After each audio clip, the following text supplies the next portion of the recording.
이제는 초대교회 시절처럼 교회가 노골적인 박해를 당하는 그런 시대는 아니더라도 요즘의 상황을 보면 하나님께서 우리에게 조금은 깨닫게 하시는 그런 그 체험을 우리가 하는 듯 해요. 이런 게 교회가 겪는 어려움이구나 라는 것을 조금은 느끼게 되는 그런 시대입니다.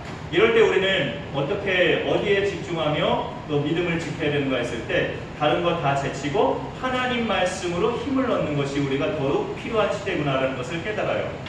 예수님이 베드로에게 너는 베드로라 이 반석 위에 내가 내 교회를 세우리니 음보의 권세가 이기지 못하리라. 음보의 권세가 교회를 못 이긴대요. 아무리 악한 영이 교회를 쓰러뜨리려고 해도 교회는 절대 쓰러지지 않는다고 예수님이 말씀하셨어요. 그 말씀을 우리가 기억하며 붙잡는 게 중요한 시대가 아닐까 생각합니다. 그리고 우리 각자에게 당부하는 말씀들도 성경에 참 많죠. 그 가운데 부활장 고린도전서 15장 끝자락에서 내 형제들아 견실하며 흔들리지 말며 항상 주의 일에 더욱 힘쓰는 자들이 되라. 이는 너희 수고가 주 안에서 헛되지 않은 줄 알미라 라고 당부하고 있습니다. 예수님의 부활을 믿는 성도들에게 흔들리지 말라고 견실하라고 당부하는, 그러면 너희가 끝까지 승리하고 너희 수고를 하나님이 기억하신다고 말씀하고 있죠. 우리가 믿음 생활을 다른 것으로 이렇게 돌파구를 찾지 않고 하나님 말씀 속으로 자꾸 들어가면서 믿음 생활을 하면 성령 충만이 따라옵니다. 나의 삶에 내가 믿음 생활을 하나님 말씀 속으로 들어가는 것, 하나님 말씀을 중심으로 믿음 생활을 해나가면 성령 충만이 나에게 따라와요. 성령 충만은 성령의 지배를 받는 삶을 성령 충만이라고 합니다. 그래서 내가 하는 말, 저도 지금 말하고 있지만 제 말과 제 생각, 어떤 중대한 결정을 내릴 때 그런 결정, 그 다음에 행동, 그 다음에 나의 표정, 이 모든 것이 성령이 다 지배하고 있는 것을 성령 충만이라고 해요. 중등부 학생들은 성령 충만의 의미를 아나요? 나를 풍선이라고 할 때 부러지기 전에 이렇게 팔랑팔랑거리는 풍선 말고 불어가지고 완전히 빵빵하게 커진 풍선의 상태가 성령 충만이에요. 그래서 모든 것이 그 필요한 것들로 가득 채워진 그 상태를 우리가 말할 수 있습니다. 그 성령 충만은 초대교회 성도들에게 참 일반적인 모습이었는데 로마 제국 박해가 극심하던 초대교회 시절에 원형 경기장에서 순교당한 많은 사람들이 원형 경기장에서 짐승의 밥이 되기도 했지만 그 중에 한 그리스도인이 유시, 남긴 시를 말하죠. 유시 한 편이 오랜 세월 동안 그리스도인들의 가슴을 울리고 있어요. 제가 그 한 그리스도인이 원형 경기장에서 순교당할 때 남긴 시를 한번 읽어보겠습니다. 나를 저주하십시오. 당신들이 나를 저주하면 할수록 나는 당신들을 사랑할 것입니다. 내게 침을 뱉어 보십시오. 그러면 나는 사랑의 숨결을 뿜어낼 것입니다. 나를 구타하십시오. 나는 신음소리로 사랑을 고백할 것입니다.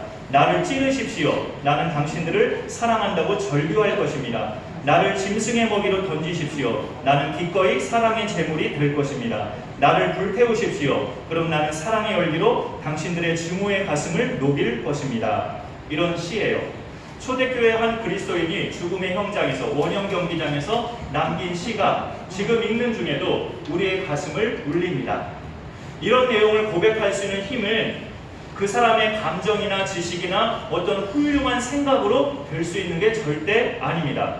내 밖에 있는 강력한 존재가 내 안으로 들어올 때 이루어질 수 있는 일이죠. 우리 그리스도인들에게 외부의 강력한 존재가 내 안으로 들어오는 것을 성경에서 성령 충만이라고 말합니다. 예수님의 12제자를 보면 참 이 제자들의 모습이 복음서에서는 정말 이런 사람들이 정말 예수님의 제자들로, 예수님은 무슨 생각으로 이런 사람들을 제자들로 세우셨을까라고 싶을 정도로 참 많은 부분에서 부족해요. 겁도 많고 이기적이고 예수님 말씀도 도대체 무슨 말씀인지 못 알아듣고 그런 연약한 존재들이 복음서에서 제자들이었는데 사도행전에 가서는 완전히 바뀌어요. 대단히 강력하고 열정적이고 전도의 구령에 정말 두려움이 없고 하나님의 은혜와 사랑이 막 넘치는 그런 제자들로 확 바뀌어요. 그들이 그렇게 바뀐 요인이 성령 충만이에요. 사도행전 2장에서 성령 충만을 받은 이후부터 그 제자들이 겁쟁이에서 담대한 사람들로 완전히 뒤바뀌는 인생을 그렇게 도약합니다. 우리 강선하님교회 모든 가족들이 성령으로 충만해서 믿음의 도약을 힘있게 이루어갈 수 있기를 간절히 축원합니다. 오늘 말씀에 등장하는 스데반은 그렇게 성령으로 충만한 사람이었어요. 55절에 보니까 오늘 사도행전 8장 55절에 보니까 스데반이 성령으로 충만하여 이렇게 말씀이 나오고 있죠. 그래서 이 땅에서 승리하는 믿음 생활은 성령으로 충만해야 믿음 생활에서 승리할 수 있는데, 왜 그러냐면 성령은 우리를 예수께로 인도하는 영이에요. 그래서 성령으로 충만하면 예수님께로 우리가 더 가까이 가고 예수님께 붙어 있게 되죠. 성령으로 충만할수록. 그래서 성령으로 충만한 사람일수록 예수님이 십자가에서 부활하시고 이긴 것처럼 그 사람도 이기는 믿음 생활을 할 수 있어요. 성령으로 충만해야. 성령 충만한 사람이 구체적으로 어떤 사람인지 오늘 사도행전에 나오는 우리에게 오래 교회 다니신 분들은 많이 익숙한 이름일 텐데 스데반을 보면서 함께 나눠보도록 하겠습니다. 성령 충만한 사람은 여러분 중에도 많이 계실 것 같다고 저는 생각하는데, 이 땅에 사는 동안에 하나님 보좌 우편에 계신 예수님을 바라보면서 사는 사람이에요. 그게 성령 충만한 사람이에요. 우리 성도님들 중에는 지난 한 주 동안에 힘들고 고단하게 사시다가 그 삶을 견디다가 오늘 예배 오신 분들도 계십니다. 그런데 고단한 삶이 딱 일주일만이라고 한다면, 내 고단하고 힘든 삶이 딱 한 달만이라고 한다면 견뎌보겠는데, 이게 평생 이렇게 내가 살아야 된다면 어떻습니까? 마음이 무너지죠. 나는 평생 이렇게 살아야 되는 팔자인가? 이렇게 생각하면 마음이 무너져요. 때로 내가 번 돈이나 내 든든한 자녀가 어느 정도 힘이 될 때도 있어요. 그러나 돈이나 자녀는 힘이 될 때도 있지만 반대로 나를 힘 빠지게 할 때도 있어요. 물질이나 자녀가 우리를 성령으로 충만하게 만들지 않아요. 힘겨운 삶이 지속되는 세상에서 믿음으로 넉넉하게 이기는 삶은 하나님 보좌 우편에 계신 예수님을 바라보면서 살 때예요. 예수님을 바라볼 때 그 보좌 우편에서 예수님이 뭐 하시기 때문에 우리가 그 예수님을 바라보면 힘겨운 삶을 그렇게 살아갈 수 있는가 할 때 우리가 말씀으로 같이 한번 읽어보면 좋겠습니다. 예전에도 읽어봤었는데 하나님 보좌 우편에서 예수님이 무엇을 하시는지 한번 읽어주시죠. 시작. 죽으실 뿐 아니라 다시 살아나시는 그리스도 예수님, 우리는 하나님 우편에 계신다요 우리를 위하여 간구하신다. 저기 말씀해 보면 예수님이 하나님 우편에서 우리를 위해서 뭐를 해주신대요? 간구. 그러니까 예수님을 바라보는 거예요. 우리를 위해서 예수님만큼 기도 잘 해주시는 분이 없다는 거예요. 여기 계신 여러분들 중에 또 이렇게 주일에만 주로 오시는 분들 가운데는 새벽 기도회 때 나 자신을 위해서 매일 기도해 주시는 분들도 계셔요. 그러나 새벽 기도회 때 우리가 누군가가 또는 저나 여러 믿음의 중직들이 매일같이 여러분을 위해서 기도한다 할지라도 예수님만큼은 못 따라가요. 예수님은 졸지도 주무시지도 않고 계속 우리를 위해서 그 일을 하시니까. 우리는 잠자는 때도 있고 일하는 때도 있고 그 다음에 잠깐 시간 내서 기도하는 때도 있고 24시간 내내 우리가 기도에만 전념하진 않잖아요. 예수님은 하나님 보좌 우편에서 졸지도 주무시지도 아니하시고 우리를 위해서 중보하시기 때문에 이 힘겨운 세상을 사는 동안에 보좌 우편에 계신 예수님을 바라볼 때 우리가 힘을 얻을 수 있다는 거죠. 우리를 위해서 그렇게 기도하실 때 어떤 간구를 예수님이 하시는가? 중보예요. 중보. 하나님과 우리 사이에 하나님의 진노를 막아내는 기도, 중보죠. 그게 하나님과 우리 사이를 화해시키고 중재시키는 게 중보인데 그 중보 기도를 예수님은 하고 계세요. 그래서 저 말씀보다 조금 더 풀어진 말씀이 히브리서에 있는데 마저 한번 읽어주시죠. 시작. 그러므로 자기를 이기고 하나님께 나아가는 자들을 온전히 보호하실 수 있으니 이는 그가 항상 살아계셔서 그들을 위하여 간구하십니다. 저 말씀에 보면은 예수님께서 중보하시는 구체적인 내용은 우리를 온전히 구원하실 수 있으니라는 말이 있죠. 우리가 온전히 구원에 이르도록 마지막 순간까지, 임종하는 순간까지, 숨을 거두는 순간까지 내 구원이 날아가지 않도록. 우리가 이미 예수님 믿었으니까 구원을 받았는데 한 번 구원은 영원한 구원이라는 게 성경의 진리이기는 한데 그래도 우리가 이 땅에 사는 동안에 실족하지 않고 구원의 길에서 벗어나지 않도록 마지막 숨을 거두는 순간까지 구원의 하자가 없도록 예수님이 우리를 위해서 온전한 구원을 위해서 그렇게 중보하고 계시는 거예요. 그 예수님은 그래서 우리가 바라볼 대상인데 히브리서에 보면 믿음의 주요 또 온전하게 하시는 이인 예수를 바라보자 그런 말씀이 있어요. 근데 그 말씀 자체도 은혜가 넘치는데 그 말을 쉬운 성경으로 바꿔보니까 제가 짐작했던 뜻이 아니에요. 믿음의 주요 온전하게 하신 예수를 바라보자. 그 쉬운 성경이 정확한 뜻이에요. 그걸로 같이 한번 읽어보죠. 시작. 믿음의 창시자요 완성자이신 예수를 바라봅시다. 네. 예수님은 믿음의 창시자, 믿음을 만드신 분이죠. 그 다음에 믿음을 완성하신 분이라고 소개하고 있어요. 당신이 만든 믿음, 당신이 빚어서 만든 믿음을 우리에게 주셨어요. 나를 믿어 하면서 당신이 만든 믿음을 우리에게 주셨고, 우리가 예수님 믿는 믿음을 가졌는데 그 믿음을 완성하기까지 완성자도 예수님이셔요. 믿음을 만드신 분도 예수님, 내게 그 믿음을 선물로 주셨는데 내가 가진 이 믿음을 완성하게 하시는 분도 예수님. 그러니 믿음의 주요 온전케 하시는 이 예수를 바라보자. 하나님 보좌 우편에서 지금도 우리를 위해서, 예배드는 지금도 우리를 위해서 중보하시고 간구하시는 예수님을 바라보는 것이 고단하고 피곤하고 주저앉고 싶은 이 세상에서 끝까지 믿음으로 승리하는 비결이에요. 그렇게 이 땅에 사는 동안에 예수님 바라보면서 믿음의 승리자들, 믿음의 도약자들이 되실 수 있기를 간절히 소망합니다. 오늘 이 본문의 말씀은 스데반이 긴 설교를 한 끝에 이제 순교당하기 직전, 순교당한 그 상황까지가 오늘 말씀이죠. 유대인들 앞에서 또 대제사장들 앞에서 그렇게 설교를, 구약시대 역사를 쭉 설교하고 예수님 오시기까지의 과정을 설교하는 내용이 쭉 전반부에 나오고 있어요. 우리 조상 아브라함을 하나님이 택하셔서 후손과 땅을 주겠다고 약속하셨는데 그 후손은 앞으로 400년 동안 낯선 이방 땅에서 종살이를 할 것이다. 그러다가 애굽의 왕자였던 모세를 세우셔서 신음하는 우리 조상들을 하나님이 구원해 내셨다. 그런데 우리 조상들은 하나님의 그 은혜도 모르고 순종을 거절하고 모세를 반항하고 오히려 그 마음이 애굽을 향했고 급기야 금송아지를 만들어서 그 우상 앞에 제사하는 망령된 행동을 한 조상들이다.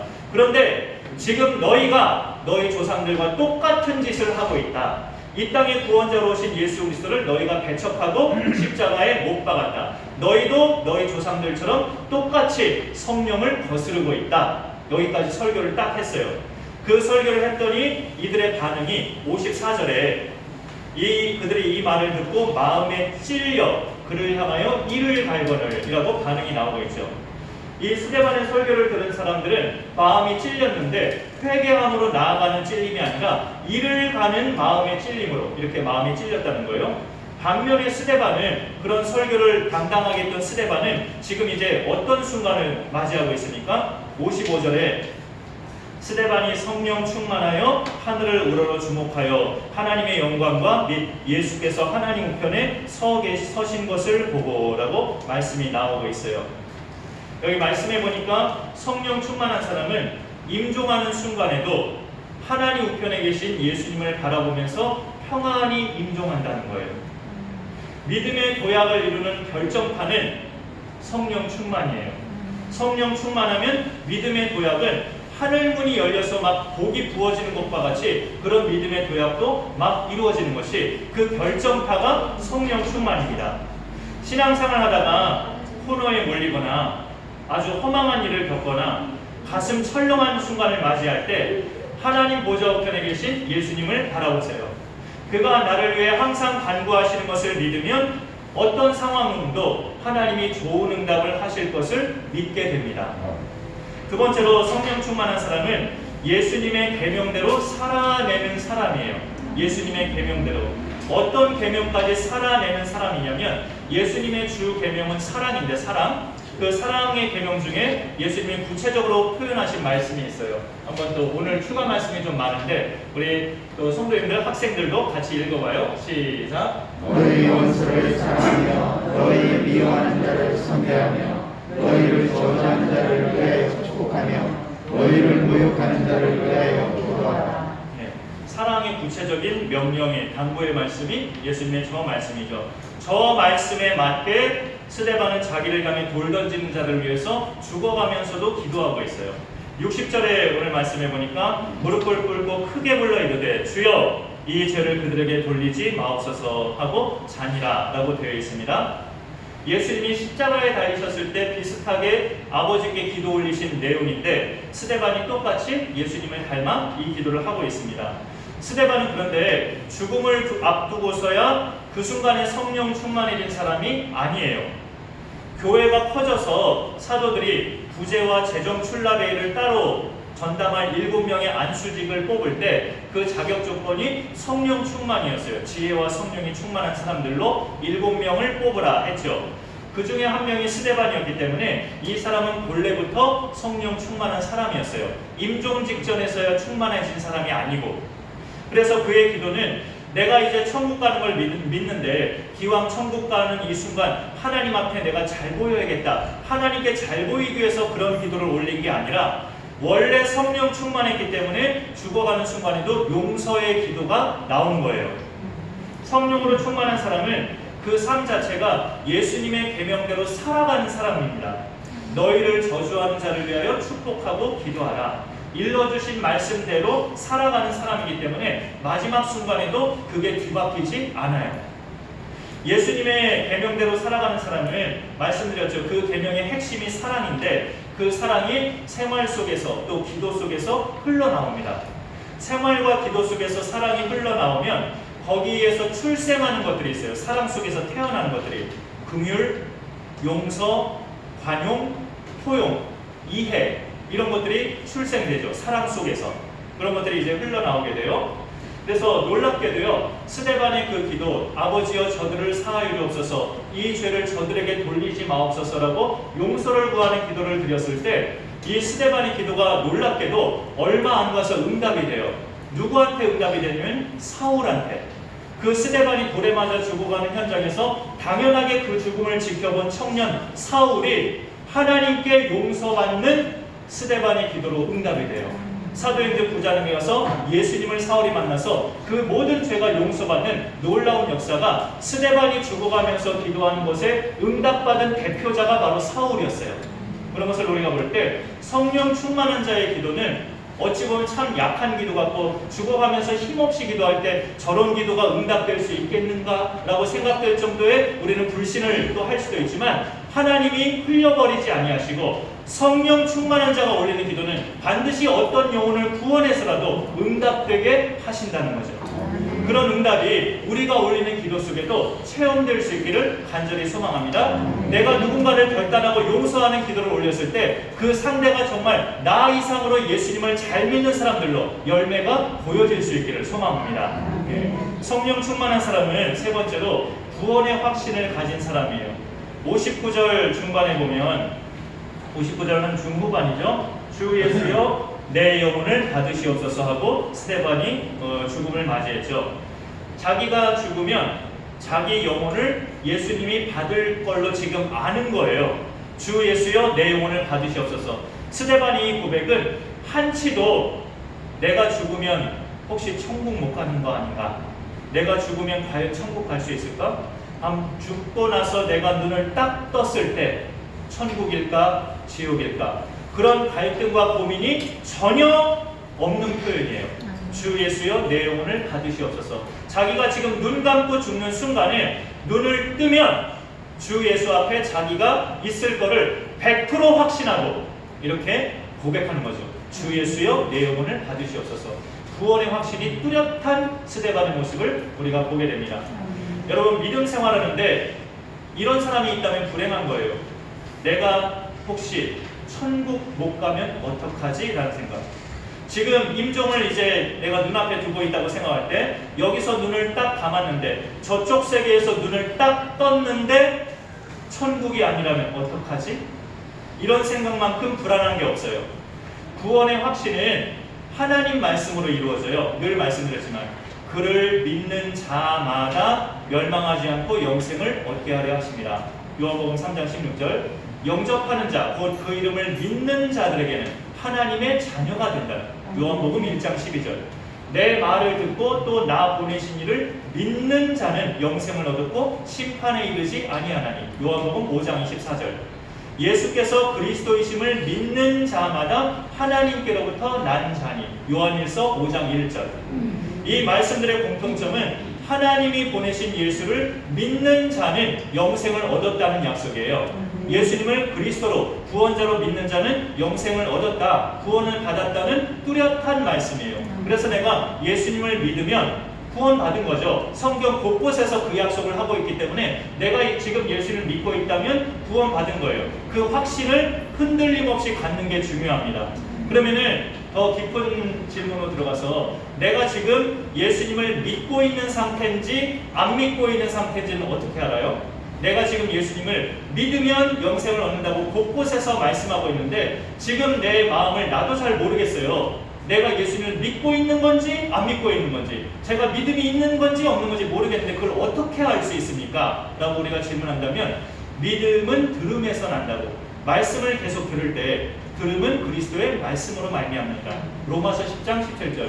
믿음이 생기는 것은 말씀을 자꾸 들을 때, 오늘도 듣고 내일도 듣고 그 다음 주에도 듣고 새벽 때도 듣고 개인적으로도 말씀을 듣고 계속 생명의 말씀을 듣고 하면 믿음이 생기고 믿음이 자라고 그 믿음의 도약을 이루고 성령 충만해지는 데까지 나아갈 수 있다는 것이 성경의 말씀이에요. 그러니 예수님을 믿으면 영생을 얻는다가 분명한 약속인데 내가 예수님을 믿고 있는지 안 믿고 있는지 난 잘 모르겠다라고 하면은 말씀을 들으실 때마다 여러분이 거부 반응이 없으시면 예수님을 믿는 거예요.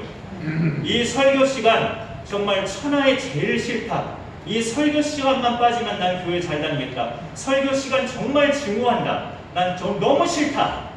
이러지만 않으면 된다는 거죠. 말씀 시간이 거부 반응이 없고 말씀이 들려지고 말씀이 들려짐으로 이 말씀이 나에게 그래도 좀 심어지는 것 같다. 그러면은 믿음으로 받는 거죠. 그 말씀이 받아지는 것이 내가 믿음이 있다는 증거입니다. 증거. 그것을 우리가 그렇게 확신하면서 더 믿음에 의해서 우리가 흔들리지 않는 신앙생활을 이어갈 수 있기를 소망합니다. 근데 스데반이 하나님의 영광과 예수께서 하나님 우편에 계신 것을 봤을 때 독특한 상황이 뭐냐면 보통 예수님은 하나님 보좌 우편에 앉아 계신다고 말을 해요. 앉아 계신다고. 근데 오늘 말씀에 55절 끝자락에 보면 55절 끝에 보면 예수님이 하나님 우편에 어떻게 하고 계셔요? 서 계시다고 계셔요. 서 계시다고. 우리가 신앙 고백할 때 전능하신 아버지 하나님 우편에 앉아 계시다가 거기로부터 오신다 그렇게 말하고 있잖아요. 하나님 우편에 앉아 계신다고 사도신경에 나와 있어요. 사도신경이 그렇게 기록한 이유는 성경에 그리스도가 하나님 우편에 앉아 계신다고 다윗이 시편에 고백한 말씀이 있어서 그래요. 그 말씀도 한번 같이 읽어보겠습니다.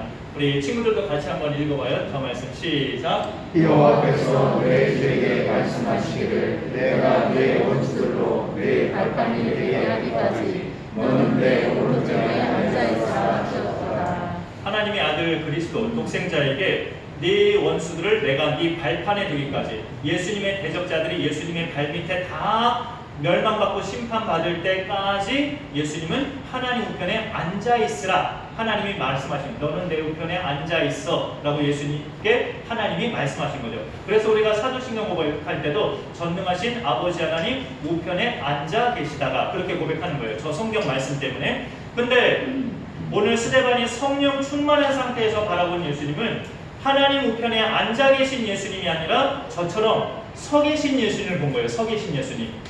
뭐 하려고 서 계셨을까요? 예수님이 스데반 맞이하시려고. 어서 와 스데반 하면서 네가 눈을 감는 순간 너는 내 품에 안겨 있는 거야 하면서 어서 와 스데반 하면서 스데반을 맞이하려고 예수님이 서 계신 것을 스데반이 돌맞아 죽어가면서 본 거예요. 어떤 사람이 죽어가는 순간에도 자기를 맞이해 주실 예수님을 볼 수 있을까요? 성령 충만한 사람. 성령 충만한 사람만이 임종 직전에도 자기를 팔 벌려 안아주실 예수님을 볼 수 있는 사람이에요. 그래서 나는 지금 눈을 감으면 난 틀림없이 내 영혼은 천국에서 눈을 뜬다는 것을 확신할 수 있는 사람이에요. 그래서 내가 이 세상에 눈 감으면 나는 과연 어디에서 눈을 뜰까? 천국일까? 아무것도 없는 어떤 벌판일까? 아니면 지옥일까? 어떤 또 다른 세상일까? 그렇게 믿어지지 않고 오락가락하는 사람은 아직 구원의 확신이 불투명한데 그게 아직 성령 충만하지 않다는 증거이죠. 성령 충만하면 임종하는 순간에도 불안하거나 공포스럽지 않다는 것이 스데반의 임종으로 우리가 알 수 있게 됩니다. 여러분은 어떤 사람이 행복한 사람이라고 생각하십니까? 언제 죽든 나는 천국 간다. 100% 확신하는 사람이 행복한 사람이에요. 그렇게 믿음 생활하는 사람이 교회 봉사도 지치지 않고 행복한 신앙생활을 해나갈 수 있습니다. 그게 절대적 안정이에요. 절대적 안정. 나는 언제 죽어도 천국 간다. 지구가 두 쪽 나도 뒤바뀌지 않는 절대적 안정이 내 마음속에 있을 때 교회 생활, 믿음 생활이 행복해질 수 있어요. 그럼 어떻게 하면 우리가 성령으로 충만해질 수 있을까요? 답은 의외로 좀 간단합니다. 성령 충만을 구해야 돼요. 하나님께.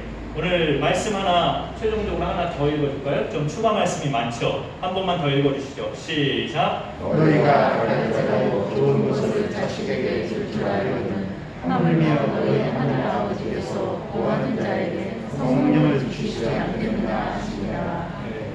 우리한테 좋은 것 주시기를 누구보다도 기뻐하신 분이 하나님 아버지인데 구하는 자에게 성령을 주시지 않겠느냐라고 예수님이 말씀하셔요. 성령 충만은 답은 간단합니다. 구하는 자가 받아요. 사모하는 자가 받아요. 다른 많은 기도 제목들이 여러분 가운데 있지만 우선 내 자신의 성령 충만을 위해서 기도하는 게 중요한 까닭은 그게 이루어지면 나머지 기도 제목들은 문제거리도 아니기 때문에 그래요. 내 자신이 성령 충만함의 그 관건이, 그 기도 제목이 이루어지면 내 가정의 물질 문제, 내 건강 문제, 우리 자녀의 뭔가 길이 막혀있는 그런 문제들, 그거는 문제거리도 아니게 하나님의 때에 다 풀어지기 때문에 그렇습니다. 그래서 우리 모든 각자의 기도 제목 중에 관건은 성령 충만인 것으로 우리가 기억할 필요가 있어요. 그리고 성령 충만을 구하는 기도에는 반드시 어떤 기도가 같이 곁들여야 되냐면 내 죄를 회개하는 기도가 같이 들어갈 때 성령 충만을 우리가 받을 수 있어요. 성령 충만을 구할 때 반드시 내 더러운 죄를 회개하는 기도가 이루어질 때 성령 충만이 가능합니다. 성령 충만해지는 비결 중에 비결은 죄를 회개해서 내가 깨끗한 상태가 되었을 때가 성령 충만이 가능하거든요. 성경에서 말씀하는 많은 죄들 가운데 하나를 언급한다면 술 취함이에요. 술 취하지 말라 이는 방탕한 것이니 오직 성령으로 충만함을 받으라. 에베소서 5장 18절. 그런 모든 더러운 죄들, 술 취함을 포함한 내 모든 더러운 죄들이 회개되고 내 심령이 깨끗해질 때 성령 충만은 이루어집니다. 그래서 성령 충만을 구하시는 기도를 할 때는 반드시 회개 기도가 넣어줘야 돼요. 그게 막힘돌이 되면 안 되니까. 이 모든 내용을 충족시키는 기도문 하나를 샘플로 좀 준비해 봤는데요. 요약물에는 지면이 좀 깜빡해서 넣지 못했고 우리가 스크린으로 성령 충만을 구하는 기도 샘플이 있는데 같이 한번 소리 맞춰 읽어보면 좋겠습니다. 저와 같이 한번 소리 맞춰 읽어보고 제가 기도할게요. 시작. 사랑하는 하나님 아버지, 저는 하나님이 필요합니다. 제가 제 삶을 주관해 왔고 그 결과 하나님께 죄를 지었음을 고백합니다. 저를 대신하여 그리스도께서 십자가에 죽으심으로 제 죄를 용서해 주셔서 감사합니다. 이제 주님께서 제 삶을 다스려 주시기를 원합니다. 성령 충만을 받으라고 명하신 주님, 믿음으로 구하면 주겠다고 약속하신 주님의 말씀대로 제 마음을 깨끗하게 하시고 성령으로 충만하게 하옵소서. 주의 성령으로 저를 충만하게 하시고 제 삶을 주관해 주실 것을 믿으며 감사합니다. 예수님의 이름으로 기도합니다. 성령 충만을 구하는 기도 속에는 내 죄를 자백하는, 내 죄를 회개하는 기도가 같이 넣어질 때 성령 충만이 막히지 않는다라는 것을 우리가 기억하면 좋겠습니다. 우리 믿음 생활이 성령으로 충만해져서 더욱더 힘있게 코로나에도 흔들리지 않는 믿음으로 도약할 수 있기를 간절히 축원합니다. 네, 제가 기도하겠습니다. 하나님 감사합니다. 오늘도 이렇게 아이들부터 또 모든 성도님들의 이르기까지 한자리에 모여 우리가 어찌 보면 참 세대 간에 같이 모여 예배드리는 이 예배가 참 귀하고 아름답다는 생각을 하게 됩니다. 하나님 아버지, 이런 참 어려운 시기에 우리가 이렇게 교회로 와서 예배드리는 귀한 결단을 하게 하신 것 참 감사합니다. 믿음 있는 자들만이 할 수 있는 이 결단을 하나님께서 귀하게 인정하여 주시고 우리의 이 믿음이 더욱더 성령으로 충만하여서 큰 도약을 이루는 귀한 믿음 되게 하여 주옵소서. 어린 생명들과 학생들도 또 하나님 말씀이 계속 잘 들려져서 믿음의 성장과 성숙이 잘 이루어지게 하시고 나중에 정말 부모님들까지 예수 믿음으로 전도하는 귀한 믿음의 주역들이 되게 하여 주옵소서. 오늘 오신 모든 분들에게 큰 은혜와 사랑으로 함께 하시고 오랜만에 결단을 오신 우리 권사님과 또 학생이나 모든 여러 지체들을 하나님께서 기억하여 주셔서 이 결단으로 말미암아 우리의 강선한 교회는 소망이 있다는 것을 깨닫게 되었습니다. 이 소망을 우리가 붙잡고 붙잡고 더욱더 도약하고 부흥하는 귀한 교회로 함께하여 주옵소서. 예수님의 이름으로 기도하옵나이다. 우리 또 찬송 1절 부르면서 우리 복음하도록 하겠습니다. 211장 1절입니다.